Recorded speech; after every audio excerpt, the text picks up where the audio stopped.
The number one thing that I always tell agents that they need to do is they need to niche down. And agents hate to do it, but I would say like the worst thing, the worst messaging you can have as an agent is I'm here for all of your real estate needs.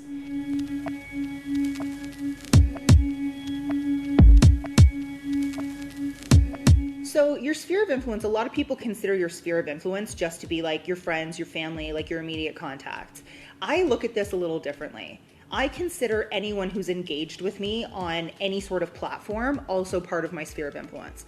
So anybody who you are actually like able to create relationship and influence with is, in my opinion, is considered your sphere of influence. So expanding that is massively important. It leads to more business, more referrals, more everything, more evangelism when it comes to your business. And the key to this is understanding that people don't necessarily have to have worked with you in order to refer to you. So I'll give you an example. We have tons of people who, when I was selling real estate, who referred to us, but who had never actually purchased with us. They were in their forever home, they weren't moving, but they were following along with what we were doing. And so, a friend, a family member, someone that they know, an acquaintance, said, oh, I'm thinking about moving. Well, you should talk to Jess. And the only reason that happened was because we were creating influence with people who also had influence, right? It's kind of like the 2 degrees of separation. It allows you to have access to so many more people, which is, again, why the social media and the online stuff is so important. Keeping up with technology is probably every business's biggest challenge, because things change and things move really quickly, which is, for us, it's one of the main reasons why our programs like the Listings Lab, they're lifetime access. And when we first started the Listings Lab, I've probably mentioned this before, but it wasn't lifetime. It was a 90-day program. It was in and out in 90 days. And what I realized very quickly was the limitation of that. And from a business model standpoint, people say all the time, like, lifetime access doesn't make sense. But for me, it was the only choice that I really had in order to be in integrity, because technology changes so quickly, right? I'm not teaching people how to cold call. The way that you cold call hasn't changed since the 70s, but using technology, using social media, using things that are up to date and frankly relevant in today's world, they do change. And so what we've done is we've taken on the role of us keeping up to date so that we can keep everyone in our programs up to date, which I think is a really important factor, because the average agent is busy doing other things and not necessarily watching trends and changes and algorithms and things like that. So we've taken on that role so that they don't have to. But overall, you do have to keep up to a certain extent, because, and I've said this in previous videos and I say it a lot, this is just science. It's natural selection. The people and the businesses who will survive and thrive are the ones that are the most adaptable. And adaptable also means relevant. And relevant means using the technology that the world is using, right? So, you don't get to be the agent on a flip phone anymore, because it just doesn't work. And, I think that a lot of agents who have resisted technology, it gets so far away from them after a period of time that they don't feel like they can catch up to it. You have to. Otherwise, what you're doing is you're actually putting a timeline, or you're putting an end date to your business.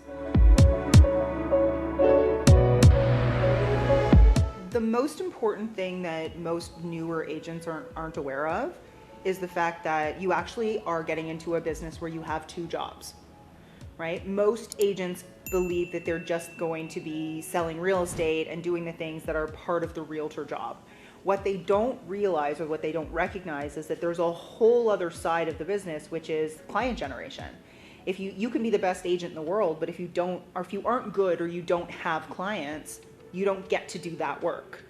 So I think that that's really something that people don't think about, and then it kind of hits them in the face after a couple of months of, oh, I thought all of my friends and family and everyone that I know was going to use me, when, this is the biggest transaction, the biggest financial thing that they do in their lives. And for most of them, they're not going to want to work with the brand new agent. So I think it's really important to understand that, building a brand, becoming a really good marketer, but also creating an audience outside of your immediate sphere of influence is really important. I am from a market that has, I think now 60,000 licensed agents. I get it. There's a lot of us. We're coming into a time where everyone and their dog has a license. But really at the end of the day, how many of those people are really, really good at what they do? It's an 80-20 thing. And I think actually in real estate, it's more than 80-20. I think it's more like 90-10, right? 10% of the agents who in any market are going to do 90% of the business. So if you really want to stand out and you want to be one of those people in the 10% and not one of the people in the 90%, again, it comes down to marketing. You know, you could be the best agent in the world, but if you're not a great marketer and you're not savvy at creating client relationships, then you're always going to feel like you're chasing and trying to play catch up. The number one thing that I always tell agents that they need to do is they need to niche down. And agents hate to do it, but I would say like the worst messaging you can have as an agent is, I'm here for all of your real estate needs.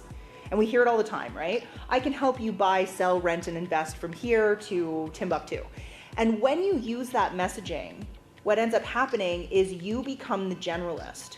But there's an element of scarcity in that messaging that you may not recognize, but that comes across to other people. The real estate industry has become so used to hearing certain verbiage that we've lost track of what it actually could sound like to the public. And what it sounds like is, I'll take whatever I can get. Now, I think a lot of the time people will say, well, you know, we're not treated like, you know, like professionals. I want to be treated like a lawyer or like an accountant or whatever. Lawyers and accountants and doctors and all of these people that we want to be considered like, they all niche down. I'm not going to go for, you know, a contract law situation to a criminal lawyer. I'm going to go to a contract lawyer. If I'm having brain surgery, I'm not going to a pediatrician, right? Like there's specialty in every high quality field out there. And realtors love to be generalists, but that really actually hurts your business. So the way to really fully stand out is, who do you serve? What do you do from them? What is the problem that you solve? And how do you do it? What is your signature system, your expert methodology, your specific process that's going to help this person get what they want? And the more specific you are, the more you're going to stand out to that group of people. And I'm not saying you're going to lose any of that other business, that generalized business that you could have had. But what you are going to do is you're going to be breaking through all of that noise of every other agent saying exactly the same thing, so that you can actually create an opening for yourself. It's like dating, right? You need an opening, and what you need is initial attention, and niching down and having specific messaging creates that attention, and then allows you to use psychology to take someone from stranger to client.